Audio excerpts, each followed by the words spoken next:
عقیدہ ہونا چاہیے. کچھ عقائد ہم نے سنے تھے اور یہ فرض علوم میں سے ہے.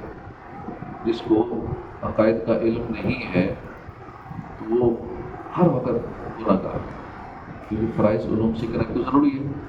اور دوسرا فرائض علوم نہیں ہے تو شیطان ایسا وار کرے گا کہ زندگی بھر کے اعمال ایک ہی بار ضائع کروا دے گا جو اللہ کی قدرتوں کو ہی پتہ نہیں ہے. تو شیطان ایسا وار کرتا ہے بے علم عبادت گزار، یعنی عبادت گزار اگر بے علم ہے تو شیطان کہتا ہے لگا رہے عبادت میں، کیونکہ مجھے پتہ ہے ایک ہی ایسا وار کرنا ساری زندگی کی ضائع کروا دوں گا. تو علم ہوگا تو بندہ شیطان کے وار سے بچ سکتا ہے. اللہ کی شان پتہ ہوگی، اللہ کی قدرتوں کا علم ہوگا، تو یہ عقیدہ سیکھنا ضروری ہے. عقیدہ نمبر 16، حیات، قدرت، سننا، دیکھنا، کلام، علم، ارادہ اس کے صفات ذاتیہ ہیں، مگر کان، آنکھ، زبان سے اس کا سننا، دیکھنا، کلام کرنا نہیں، کیونکہ ہم محتاج ہیں زبان کی بات کرنے کے لیے، ہم محتاج ہیں آنکھوں کے دیکھنے کے لیے، ہم محتاج ہیں کانوں کے سننے کے لیے، اللہ محتاج نہیں. کہ یہ سب اجسام ہیں، یہ آنکھیں، کان، دیکھنا، کلام کرنا، یہ اجسام ہیں اور وہ اجسام سے پاک ہے. ہر پست سے پست آواز کو سنتا ہے، ہر باریک سے باریک کو خوردبین سے محسوس جو نہ ہو وہ دیکھتا ہے، بلکہ اس کا دیکھنا اور سننا انہی چیزوں پر منحصر نہیں، ہر موجود کو دیکھتا ہے اور ہر موجود کو سنتا ہے. اب ہمیں کتنی چیزیں نظر نہیں آتی، اس وقت کتنے یہاں جرمز ہوں گے نہیں نظر آتے، اللہ ان کو بھی دیکھتا ہے جو کوئی نہیں دیکھتا. مثل دیگر صفات کے کلام بھی قدیم ہے، حادث و مخلوق نہیں. جو قرآن عظیم کو مخلوق مانے، ہمارے امام اعظم اور دیگر ائمہ نے اسے کافر کہا، بلکہ صحابہ سے اس کی تکفیر ثابت ہے جو قرآن کو مخلوق مانے. اس کا کلام آواز سے پاک ہے، اور یہ قرآن عظیم جس کو ہم اپنی زبان سے تلاوت کرتے ہیں، مصاحف میں لکھتے ہیں، اسی کا کلام قدیم بلا سوق ہے. اور یہ ہمارا پڑھنا لکھنا اور یہ ہماری جو آواز نکل رہی ہے، یہ آواز، یہ حادث ہے، یعنی ہمارا پڑھنا حادث ہے اور جو ہم نے پڑھا وہ قدیم ہے. ہمارا لکھنا حادث ہے، جو لکھا ہے وہ قدیم ہے. ہمارا سننا حادث ہے اور جو ہم نے سنا قدیم ہے. ہمارا حفظ کرنا حادث ہے اور ہم نے جو حفظ کیا وہ قدیم ہے. اس کا علم ہر شے کو محیط ہے، یعنی جزیات، کلیات، موجودات، معلومات، ممکنات، محالات سب کو ازل میں جانتا تھا اور اب جانتا ہے اور اب تک جانے گا. اشیاء بدلتی ہیں، اس کا علم نہیں بدلتا. دلوں کے خطروں اور وسوسوں پر اس کو خبر ہے اور اس کے علم کی کوئی انتہا نہیں. وہ غیب و شہادت سب کو جانتا ہے. علم ذاتی اس کا خاصہ ہے. جو شخص علم ذاتی غیب خواہ شہادت کا غیر خدا کے لیے ثابت کرے وہ کافر ہے. جو غیر ذاتی علم، نبیوں کو ذاتی علم یا ولیوں کو ذاتی علم یا کسی کو بھی ذاتی علم کسی کا مانے وہ تو کافر ہے. ذاتی علم جو ہے وہ صرف اللہ کا ہے. ہاں باقیوں کو وہ عطائی ہے. ہم جو کہتے ہیں اللہ نے اللہ کو اتنا علم دیا، اتنا دیا، اتنا دیا، اپنے محبوب کو بہت زیادہ دیا، وہ اللہ نے دیا. کوئی ذاتی اگر مانے وہ خارج ہو جائے گا دار اسلام سے. علم ذاتی کے معنی کہ بے خدا کے دیے خود حاصل ہو جائے، یہ نہیں ہے. اللہ دیتا ہے علم ہو کچھ بھی ہو، اللہ کی عطا سے. وہی ہر شے کا خالق ہے. ذوات ہوں، افعال ہوں، سب اسی کے پیدا کیے ہوئے. حقیقت روزی پہنچانے والا وہی ہے. ملائکہ وغیرہ ہوں، وسائل اور وسائل ہیں، لیکن وہ ڈائریکٹ روزی دے سکتا ہے. لیکن فرشتوں کی ڈیوٹیاں لگی ہوئی ہیں کہ جنہوں نے روزی کا اہتمام کرنا ہے. فرشتوں کی ڈیوٹی انہوں نے بارش برسانی ہے، فرشتوں کی ڈیوٹی ہے انہوں نے بادلوں کو چلانا ہے. لیکن وہ خود کر سکتا ہے، لیکن آگے ذریعے بنائے ہوئے، وسیلے بنائے ہوئے. ہر بھلائی برائی اس نے اپنے علم ازلی کے موافق مقدر فرما دی. جیسا ہونے والا تھا اور جو جیسا کرنے والا تھا اپنے علم سے جانا اور وہی لکھ لیا. تو یہ نہیں کہ جیسا اس نے لکھ دیا ویسا ہم کو کرنا پڑتا ہے، بلکہ جیسا ہم کرنے والے تھے اس نے ویسا لکھ دیا.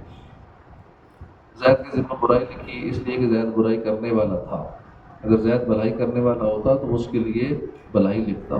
تو اس کے علم یا اس کے لکھ دینے نے کسی کو مجبور نہیں کر دیا۔ تقدیر کے انکار کرنے والوں کو نبی صلی اللہ علیہ وسلم نے اس امت کا مجوس بتایا۔ یہ لوگ وسیلوں کو نہیں مانتے، وسیلے کا صاف انکار کرتے ہیں۔ اللہ ڈائریکٹ روزی دینے پر قادر ہے، قادر ہے، آپ کی ہر چیز پر وہ قادر ہے، لیکن اس نے پھر بھی ذریعے بنائے۔ پھر وہ منو سلوا کی مثالیں دیتے ہیں، دیکھو اللہ نے منو سلوا اتارا نا، اللہ تم وسیلہ مانتے ہو، وسیلے ڈھونڈتے ہو، اس کے پاس جاتے ہو، اس کے پاس جاتے ہو، اصل مقصد یہ ہوتا ہے کہ تم اللہ کے ولیوں کے درباروں میں کیوں جاتے ہو، ان کے ذریعے کیوں مانگتے ہو، نبیوں کے ذریعے کیوں مانگتے ہو، کسی کا واسطہ دے کے کیوں مانگتے ہو۔ تو ڈائریکٹ اللہ سے مانگو، اللہ ڈائریکٹ دینے والا ہے، چھپڑ پھاڑ کے دینے والا ہے، ٹھیک ہے، وہ دینے والا ہے، کر سکتا ہے، اس کا انکار کوئی بھی نہیں کرتا کہ اللہ راتوں رات امیر کر دے، چھپڑ پھاڑ کے دے دے، بندہ صبح اٹھے تو پیسوں کا ڈھیر لگا وہ کر سکتا ہے، منو سلوا اس نے اتارا۔ لیکن یہ نہیں ہر بار منو سلوا ہی سب کو ملے گا۔ اب کسی کو مل رہا ہے منو سلوا، گھر بیٹھا رہے کوئی کھانا روز گھر آ جائے گا، ٹھیک ہے، آتے ہیں ایسے بزرگوں کے واقعات بھی ہوئے ہیں کہ آ جاتا ہے، غیب سے آ جاتا ہے، ان کو ذریعہ بناتا ہے نا اللہ پاک، کسی کے ذریعے دلاتا ہے، کوئی نہ کوئی جاب کے ذریعے روزی مل رہی ہے، کسی کو کاروبار کے ذریعے روزی مل رہی ہے، کوئی نہ ذریعہ کوئی وسیلہ کو بنا ہوا ہے۔ تو یہ ضروری ہے وسیلوں کا سسٹم، اللہ کا نظام ہی اسی طرح ہے، اللہ اس کی مشیت، اس نے نظام ایسے ہی بنائے، اس کی مرضی، وہ چاہے ڈائریکٹ دے چاہے انڈائریکٹ دے۔ قضا 3 قسم ہے، ایک ہے مبرم حقیقی کہ علم الہی میں کسی شے پر معلق نہیں ہے، اور معلق محض کہ صحف ملائکہ میں کسی شے پر اس کا معلق ہونا ظاہر فرما دیا گیا ہے، اور ایک ہے معلق شبیہ با مبرم، صحف ملائکہ میں اس کی تعلیق مذکور نہیں اور علم الہی میں تعلیق ہے، اور جو مبرم حقیقی ہے اس کی تبدیل ناممکن ہے۔ اکابر محبوبان خدا اگر اتفاقاً اس بارے میں کچھ عرض کرتے ہیں تو انہیں اس خیال سے واپس فرما دیا جاتا ہے۔ ملائکہ قوم لوط پر عذاب لے کر آئے، سیدنا ابراہیم خلیل اللہ علیہ نبینا علیہ السلام کی رحمت محضہ تھے، ان کا نام پاک ہی ابراہیم ہے، یعنی اب رحیم، مہربان باپ۔ ان کافروں کے بارے میں اتنے سائی ہوئے کہ اپنے رب سے جھگڑنے لگے۔ ان کا رب فرماتا ہے یجادلون فی قوم لوط، ہم سے جھگڑنے لگا قوم لوط کے بارے میں۔ یہ قرآن عظیم نے ان بے دینوں کا رد فرمایا جو محبوبان خدا کی برگاہ عزت میں کوئی عزت اور وجاہت نہیں مانتے، اور کہتے ہیں کہ اس کے حضور کوئی دم نہیں مان سکتا، حالانکہ ان کا رب ان کی وجاہت اپنی بارگاہ میں ظاہر فرمانے کو خود ان لفظوں سے ذکر فرماتا ہے کہ ہم سے جھگڑنے لگا قوم لوط کے بارے میں۔ حدیث میں ہے کہ شب معراج حضور صلی اللہ علیہ وسلم نے ایک آواز سنی کہ کوئی شخص اللہ کے ساتھ بہت تیزی اور بلند آواز سے گفتگو کر رہا ہے۔ حضور صلی اللہ علیہ وسلم نے جبریل امین سے دریافت فرمائی یہ کون ہے؟ عرض کیا موسیٰ۔ فرمایا کیا اپنے رب پر تیز ہو کر گفتگو کرتے ہیں؟ عرض کیا ان کا رب جانتا ہے کہ ان کے مزاج میں تیزی ہے۔ جب آیا کریمہ وَلَسَوْفَ يُعْطِيكَ رَبُّكَ فَتَرْضَىٰ نازل ہوئی کہ بے شک ان قریب تمہیں تمہارا رب اتنا عطا فرمائے گا کہ تم راضی ہو جاؤ گے۔ حضور سید المحبوبین صلی اللہ علیہ وسلم نے فرمایا ایسا ہے تو میں راضی نہ ہوں گا۔ کہ رب نے جب فرمایا نا تمہیں راضی کر دیں گے، اب میں راضی نہیں ہوں گا جب تک میرا ایک بھی امتی آگ میں ہوگا میں راضی نہیں ہوں گا۔ تو ایک شان بڑی رفیع ہیں جن پر رفعت عزت وجاہت ختم ہے۔